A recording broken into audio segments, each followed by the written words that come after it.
semeni kwenye dini kama wasemavyo wale, fanyeni kwenye dini kama walivyofanya wale, itakidini kwa niaba ya dini mithili ya itikadi ya wale. Hii ndio imani kwa sisi ahlus sunna, na hili ni kwa mujibu wa wanazuoni wetu kina al-Imam Shafi'i, kina al-Imam Ahmad, kina al-Imam Malik. Allah kwenye Qur'ani ameita sala kwa jina la imani. Kwa mantiki hii akasemaje subhanahu wa ta'ala, wama kana Allahu liyudhi'a imanakum inna Allaha bin-nasi la raufur rahim.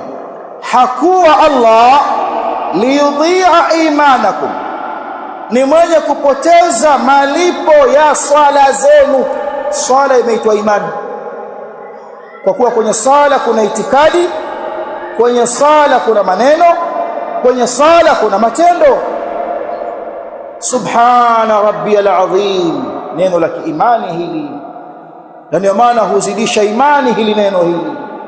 Al-imanu yazidu wa yanqus, yazidu bit-ta'ah wa yanqusu bil-ma'siyah. Kusema subhanallah ni ta'ah, kusema alhamdulillah ni ta'ah. Msimama kwenye misingi yetu, tuwarudisha watu kwenye Qur'ani ya Allah. Unafanya jambo, una ushahidi nalo, naam, uko wapi? Qala Allah, amesema Allah.